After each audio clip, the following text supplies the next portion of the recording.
अस्सलाम वालेकुम viewers, Aqib leaks में आपको खुशामदीद। तो नाजरीन, पाकिस्तान और न्यूजीलैंड के दरमियान पहला जो मैच है T20 ऑकलैंड में, ऑकलैंड के ईडन पार्क में, वो तो ख़त्म हो गया और पाकिस्तान की हार के साथ ख़त्म हुआ।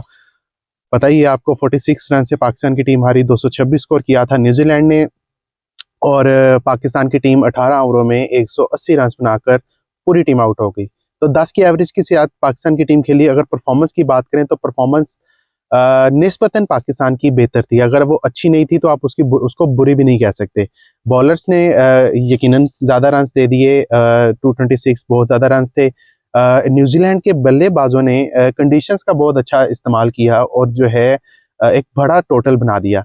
अब एक इसके साथ ही मैच खत्म होने के साथ जी जो है वो बहस छिड़ गई कि बाबर आजम फिर एक दफ़ा टॉक इन द टाउन हो गए। नाम उनका कि जी 57 रन बनाए हैं, उन्होंने लूजिंग कोर्स, तो उन्होंने स्लो स्ट्राइक रेट से खेला, तो फलां टमका ये वो बुला बुला, मतलब जिसके दिल में जो आ रहा है वो लिख रहा है, जिसके दिल में जो आ रहा है वो बोल रहा है कि बाबर आजम ने नैया डुबो दी, बाबर आजम ने ये कर दिया, बाबर आजम ने वो कर दिया। तो भाई अब मैं अ, थोड़ा सा, मैंने कहा चलें ये चल रहा है तो मैं थोड़ा सा स्टैट्स और फिगर्स वगैरह शेयर कर देता हूँ।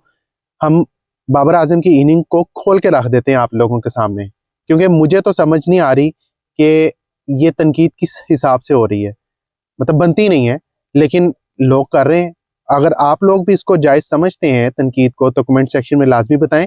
लेकिन मैं क्योंकि बाबर आजम और केन विलियमसन दो बंदे ऐसे हैं मैं जिनका कंपैरिजन करने लगा हूँ इस वीडियो में कि इन्होंने कैसे अपनी इनिंग्स को बिल्ड किया, और इनकी इनिंग्स को मैं खोल के रखता हूँ क्योंकि केन विलियमसन भी वन डाउन आए थे, उन्होंने भी 57 रन बनाए।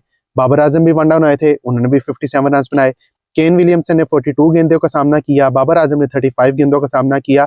तो कैसे बाबर आजम पे तनकीद? क्या बाबर आजम अकेले इस हार के जिम्मेदार हैं?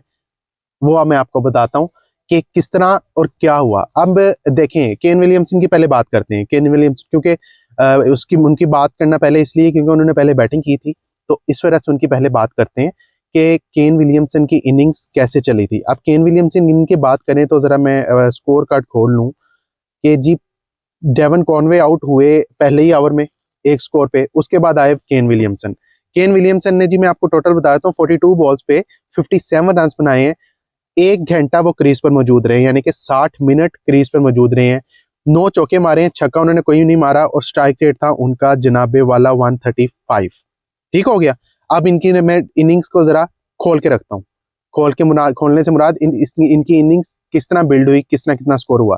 तो जनाब केन विलियमसन की पहली 5 गेंदें डॉट थी। केन विलियमसन की, अब जरा आपने गौर से सुनना है, ये बात आपने जरा गौर से सुननी है। अब मैं जो इनिंग्स को खोल के रखने लगा हूं, फिर आपने बताना है कि बाबर आजम पर तनकीद फिर सिर्फ मशहूरी के लिए की जा रही है, सिर्फ डॉलर कमाने के लिए की जा रही है, या कोई फैक्ट्स भी है इसमें। विलियमसन की जो है पहली 5 गेंदें डॉट्स थी, ठीक है। छठी बॉल पे उन्होंने 3 रन बनाए। उसके बाद जी 10 गेंदों पे उनका 5 स्कोर था। 10 गेंदों पे 5 स्कोर था। 12वीं बॉल पे, मतलब उन्होंने जब अपनी इनिंग्स की 12वीं बॉल खेली है तो उसमें उन्होंने पहली बाउंड्री लगाई है। 9 चौके लगाए हैं, पहली बाउंड्री उनकी 12वीं बॉल पे लगी है, जो उन्होंने अपनी इनिंग्स की 12वीं बॉल पे खेली है। 19 गेंदों पे उनके 16 रन थे। 23 गेंदों पर उनके 18 रन थे। 27 गेंदों पर उनके 24 रन थे। 33 गेंदों पर, अब यहां से एक्सेलरेशन शुरू हुई है उनकी। 33 गेंदों पर उनका स्कोर हुआ 35, और 39 बॉल्स पे उनका स्कोर हुआ 49, और 42 बॉल्स पे 57। ये थोड़ा सा आपको मैंने इनकी इनिंग्स को खोल के बताया है। नहीं आपको समझ आ रही या नहीं सुना तो वीडियो को थोड़ा सा पीछे करके दोबारा सुने कि इनकी इनिंग्स को कैसे तोड़ा गया, मतलब इनकी इनिंग्स कैसे टूटी, एक एक स्कोर, एक एक बॉल कितना हुआ। अब जनाब 57 रन इन्होंने बनाए हैं, और मैंने आपको इनकी जो इनिंग्स की डिटेल है वो बताइए कि कैसे हुआ है। अब जरा मैं आपको आगे जाके बताता हूँ कि केन विलियमसन और बाबर आजम की इनिंग्स में क्या फर्क है, और हार में या जीत में क्या फर्क है। अब जरा बाबर आजम की बात सुने, बाबर आजम की इनिंग्स का हाल सुने। बाबर आजम ने जनाब पहली 2 गेंदों पे 1 स्कोर बनाया, फिर उनका 6 गेंदों पे 4 स्कोर था, फिर 9 गेंदों पे 9 स्कोर था, फिर 12 गेंदों पे 10 स्कोर था, फिर 16 गेंदों पर 21 स्कोर था, फिर 17 बॉल्स पे 22 स्कोर था, 18 बॉल्स पे उनका 23 स्कोर था, 21 बॉल्स पे उनका 29 स्कोर था, 29। 24 बॉल्स पे उनका स्कोर 30 था, 25 बॉल्स पे उनका स्कोर 31 था, 27 गेंदों पर उनका स्कोर 34 था, 30 गेंदों पर उनका स्कोर 42 था और 33 गेंदों पर उनका स्कोर 53 था। 50 उन्होंने बनाई है जनाब 160 के स्ट्राइक रेट से, ठीक है। 33 बॉल्स पर उन्होंने 53 रन बनाए और 35 बॉल्स पर उन्होंने 57 रन बनाए। 35 बॉल्स पर 57, ठीक हो गया। अब जनाबे वाला बाबर आजम का स्ट्राइक रेट सुने। बाबर आजम का स्ट्राइक रेट है जी लाभ का भला करे 162 का।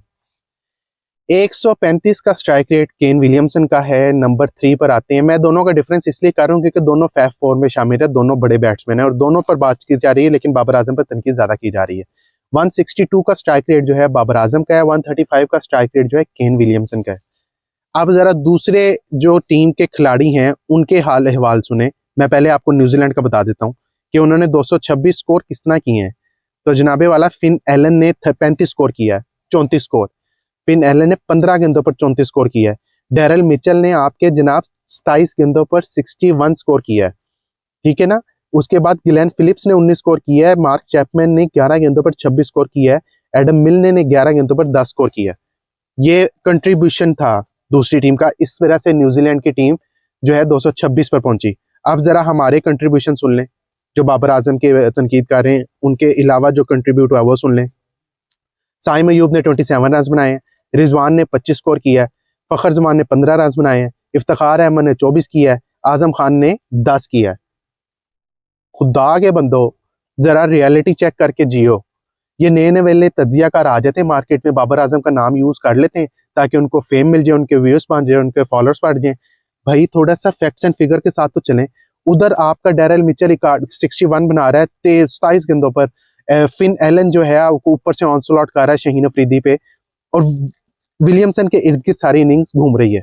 विलियमसन खड़ा है, बाकी सारे मार रहे हैं। और इधर दूसरी तरफ क्या है जी, अकेला बाबर आजम ही खड़ा है, बाबर आजम ही मार रहा है। तो बाबर आजम ही जिम्मेदार है हारन दा। ओए खुदा दा खौफ करो यार, ये कब तक हम इस तरह जिएंगे, कब तक जिएंगे? कुछ मुझे मतलब समझ नहीं आ रही थी तनकीद की, इस वजह से मुझे ये करना पड़ा, इस तरह की चीज करनी पड़ी। बाबर आजम फिनिश नहीं कर पाए, बाबर आजम सेंचुरी नहीं कर पाए, बाबर आजम 50 नहीं कर पाए, बाबर आजम का स्ट्राइक रेट कम है, बाबर आजम का ये। और भाई खुदा का वास्ता बाबर आजम का नाम लेना छोड़ दें।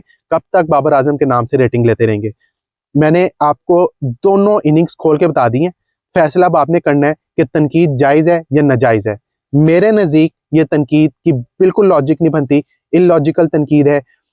उधर देखें तो विलियमसन ने 57 रन बनाए हैं क्रीज में खड़े हो रह के, और बाकी खिलाड़ियों ने उसको अच्छा सपोर्ट किया है। बाकी मतलब मैं उसको सपोर्ट करने नहीं कहूंगा, बल्कि केन विलियमसन ने बाकियों को सपोर्ट किया है। इधर बाबर आजम अटैकर भी खुद है, सपोर्टर भी खुद है। तो यार एक बाबर है, क्या उसने 11 के 11 खिलाड़ियों का ठेका लिया हुआ है? हर चीज पर आकर एक बार फिर बाबर आजम की जो है तनकीद शुरू हो गई है। बहरहाल मैंने आपको बता दिया कि क्या था। उम्मीद करते हैं कि पहला मैच जो है तो पहला मैच हम हार गए, अगले मैचेस में हमारी टीम कम बैक करेगी। तो ये बाबर की जिम्मेदारी नहीं है कि बाबर आजम जो है वो पूरा मैच फिनिश करके लेके जाए, उस बाकी खिलाड़ियों को भी उसका साथ देना पड़ेगा, जिस तरह केन विलियमसन ने बाकी खिलाड़ियों का स्कोर बढ़ाने में साथ दिया, 226 तक पहुंचाने में। इलॉजिकल तनकीद हो रही है। आपको क्या लगता है, कैसी तनकीद हो रही है? कमेंट सेक्शन में लाजमी बताइएगा। आज की वीडियो से मुझे इजाजत दें। अल्लाह हाफिज, थैंक यू।